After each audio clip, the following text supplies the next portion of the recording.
This is Lisa from Life in Layouts, and today I have a sketches for the 6x6 paper pad for you. This is sketch number 12, and I am back working on my Hawaii album, and I'm so ready for this to be done.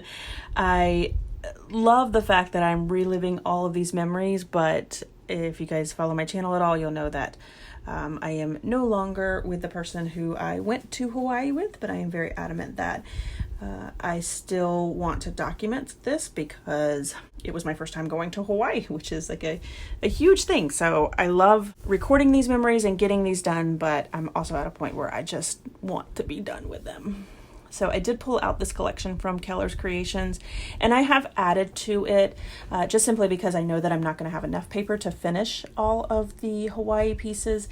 And it's not often that I make the decision to only use one paper collection for my photos or my particular events or things like that. But when I do get that idea, I think that also plays into the fact that I'm ready for this to be done, because I am done with this paper as well. I've just used it so many different ways and so many different times that I'm just ready for it to be done. This sketch calls for 6x6 pieces of paper, and if you guys remember from my other layouts with Keller's Creations, she has what she calls quadrant paper, which is 4 6x6 pieces of paper on a 12x12 sheet of paper. And so all of those that I used from her, I cut those down to 6x6, and then the pattern paper that I did bring in, which is that pink pattern paper at the top there, and the lime green one, as well as like the arrow paper, those were from a paper pad, and I went ahead and cut those down to 6x6. So you can see the pattern that is coming through. You use 6x6 pieces of paper and you make a diagonal background piece. And I love the way that this comes out. It's so beautiful. It really does showcase all of these papers that are in this collection. It allows for that showcase without like overwhelming the photos, if that makes any sense at all. I did use washi tape on the back of this 2-page spread while I got these pieces together, just because I knew that I wanted to make sure that they were straight, and I was going to be creating several pieces that overlapped both left and right of the layout. So this was a labor of love. It did take me quite a bit of time to get it done, but now that it's done, I go ahead and start working on the photos. I went ahead and put these photos in order, and these photos were a part of the luau that we attended, and they cooked a pig.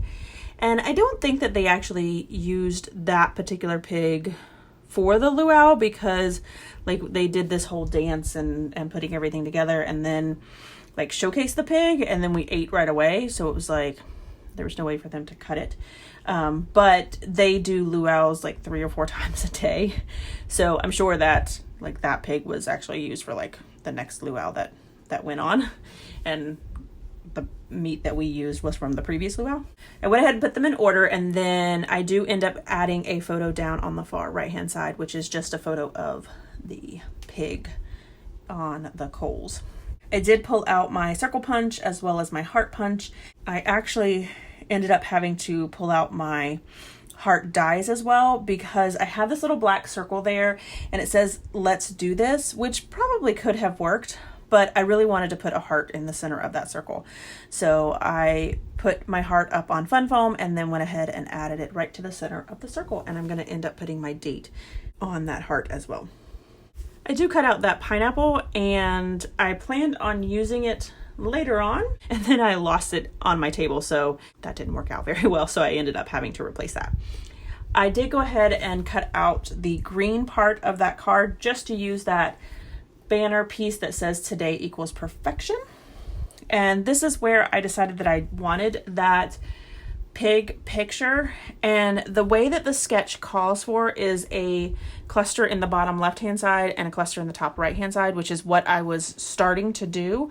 But then when I put this picture down, it messed up the balance of the layout, so I ended up changing it, and you'll see me here in a second do that, where I change it to a cluster in the upper left hand corner and flow it down to a cluster in the bottom right hand corner. And I actually think that I like that better because I end up putting my title above my photos on the left, and I think that it just reads better that way.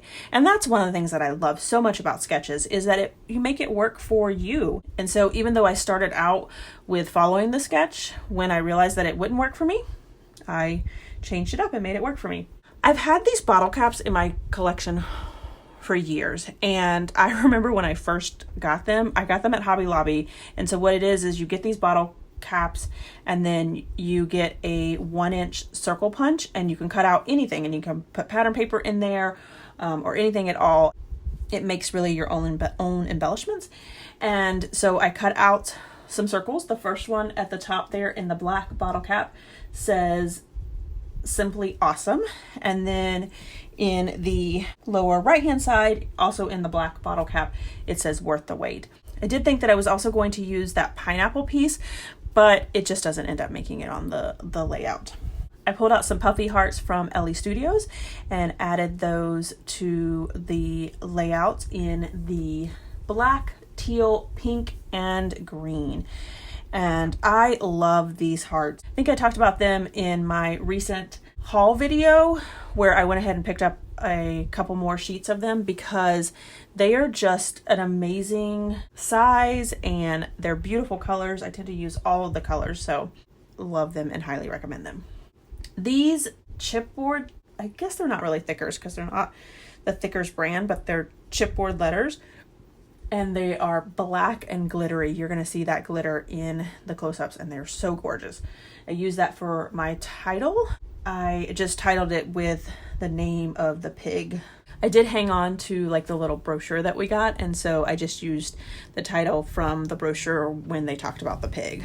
I then pulled out my zero centering ruler. This is also a pretty inexpensive item. I will link it below for you guys as well, and it has lines that you can use to make straight lines for your journaling, but it also has piercing holes at the bottom, and so I used that to make the lines in my paper. I really wanted a longer stitch, and that's really what this zero centering ruler allows for. So you can see that I did it down there on the green and blue floral paper, as well as up on the top with the arrow papers. So here is my final layout, as well as some close-ups. Allison Davis from Scrapbook Generations did just announce that they are doing a 6x6 paper pad class 2, and you can sign up for it. So you just need to buy the sketchbook, and then you can get into the Facebook group that I've been a part of for the last 12 weeks or so. Highly recommend it. It has been a great class. You will get to see lots and lots of inspiration from fabulous ladies. So if this is something that you have watched along the way and thought that maybe you wanted to get into the class as well, I will link to Allison Davis's post over on Scrapbook Generations for you guys. All right, everyone, if you enjoyed this video, if you wouldn't mind giving me a thumbs up, I'd really appreciate it. If you haven't done so already and you want to see more double page layout inspiration, make sure you hit that subscribe button. Thanks everyone for watching, and I hope that you have a scrappy day.